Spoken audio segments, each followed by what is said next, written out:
I'm a lawyer based in Chicago.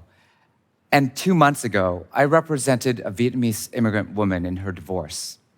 As she was testifying about how her husband brutally raped her, the judge repeatedly told her to stop speaking. She should only speak when I asked her a question. Can you imagine having to publicly share one of the most painful, traumatic moments in your life and being told over and over again to basically shut up? It felt so wrong, but also so familiar for me. My mother, she had no say in her divorce. She didn't have a lawyer, so she signed papers, giving away everything because she thought she would otherwise be deported back to Vietnam. I thought by becoming a lawyer, I could help people like my mother. But then I realized I was actually part of the problem. As lawyers, we take over speaking for our clients. And courtroom procedures, rules of evidence, means that we have all the power in what happens in their cases.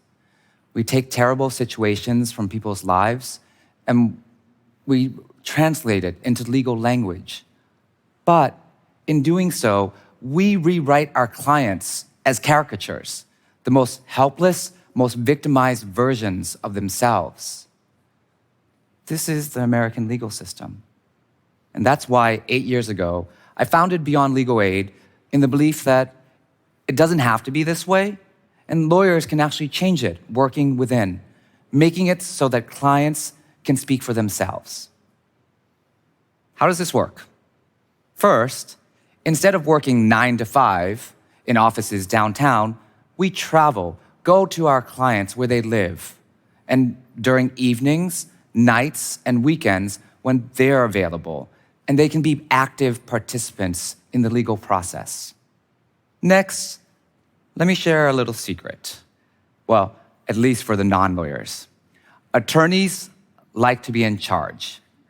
We go to law school, we hang up fancy law degrees, and we wear fancy suits, obviously much fancier than what I'm wearing, because we want to be in control.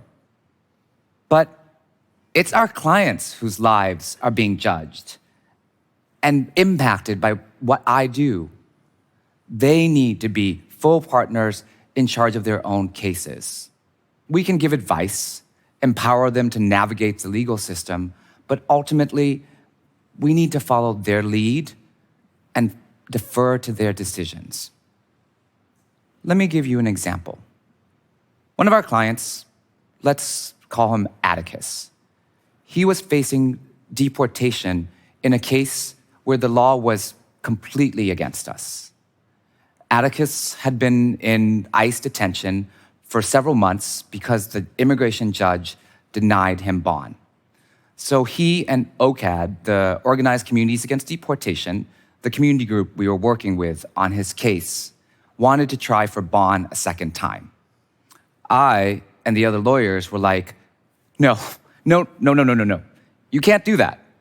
The law is bad. The judge has already said no once, and we don't want to piss him off by questioning his decision. But they wanted to proceed, so we deferred to their decision. However, instead of my sharing his situation on his behalf, we convinced the judge to hear a live conversation between Atticus and his US citizen son. Let's call him Jem.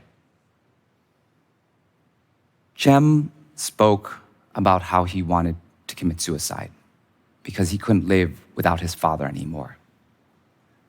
Atticus broke down, sobbing in despair because he felt responsible for what was happening with his son and yet couldn't be there for him. The judge was forced to hear directly how Atticus and Jem loved each other and how much they needed each other. He heard it unadulterated, in full, without any questions, without any interruptions by any lawyers. Unfortunately, he denied bond a second time.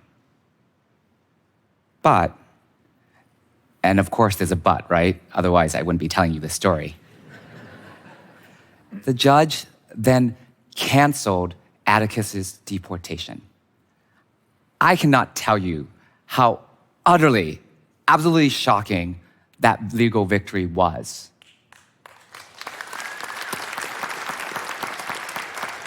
I was like, oh my God, I can't believe this happened.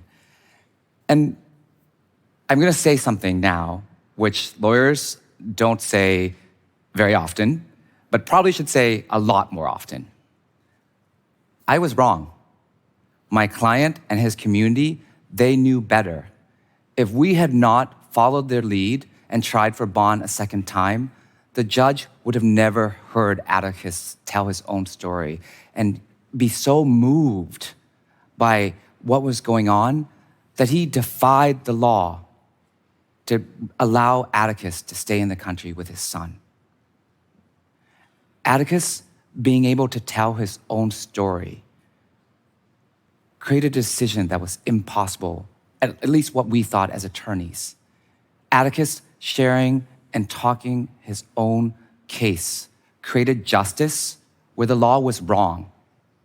And that's why the legal system has to change, so that people like Atticus can share their own stories, have agency over their own cases. In the meantime, we as lawyers need to make it happen in our work, in our cases, right now. Thank you.